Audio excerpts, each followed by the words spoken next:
Hello guys, welcome back to the channel. So on this box I have what I think it's the lightest spinning reel on the world right now.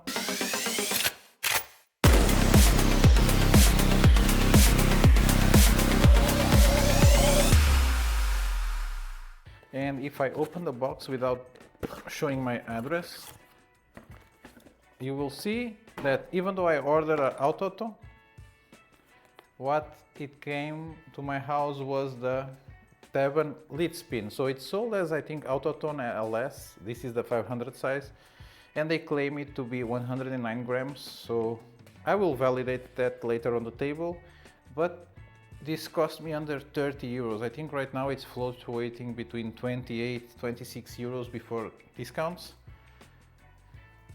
Man, that is not that expensive for a light reel. But let's see if it doesn't feel like a toy. The last one felt a little bit like a toy, but performed very well, and it was actually quite smooth. The Tavern Polar Nights, which was I think 111 grams, something like that.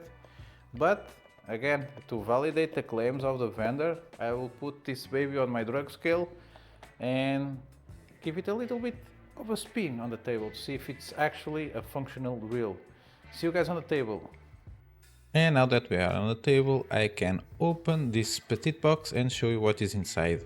So as you can see, there's still room to spare inside of the box. In there you have the reel on a bag, a tag of the product, and the usual diagram that hopefully it's the reel that we have, but from what I've seen, it is the reel that we have on hand, so the LS. Mine, it's a 500 model. All of them are the same, basically just changes the size of the spool itself, and that means that we have a 5+1 ball bearing system, a 5.2 to 1 gear ratio, and 3 kilos of drag on all the reels, so that's 6.6 pounds of drag. Screw-in handle, which is actually quite nice. It's an improvement on the also Tavern Polar Nights or PN, because the other one was a plastic handle.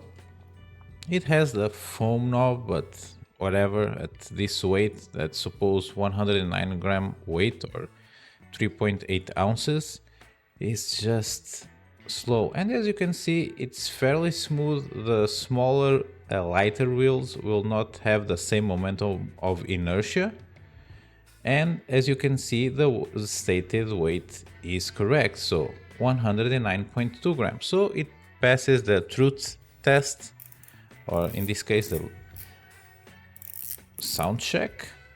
Drag adjustment actually sounds nice, and the drag itself doesn't sound that bad. It's actually quite good for this type of reel. Usually it sounds like if a mouse had a bicycle, you know, the ringing that you have on a bicycle, it sounded like that.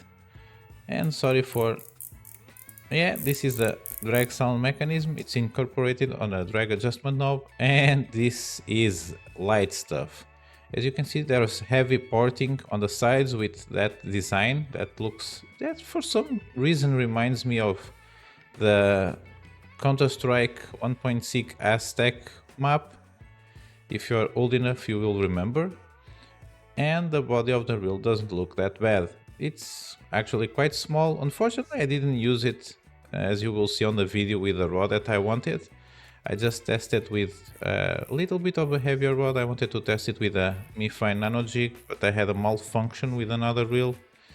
Not the reel itself, it was the way that I spool the braided line, which, quick tip, if you have a smooth surface where you want to put direct braid, just put it on the refrigerator, because it will cool the temperature down and it will shrink the spool itself. And when you tie it, even if it's cold outside, unless you are ice fishing, but if it's cold outside, it will hold the line very, very good, instead of getting the knot itself loose and your braid will just spin and spin and spin on the spool. But again, very, very petite reel. I quite like it, at least on my hands. And now just a quick look of what you can expect on my next video. Don't forget to like and subscribe, and I will see you guys on my next video, and leave a comment if you have anything to say.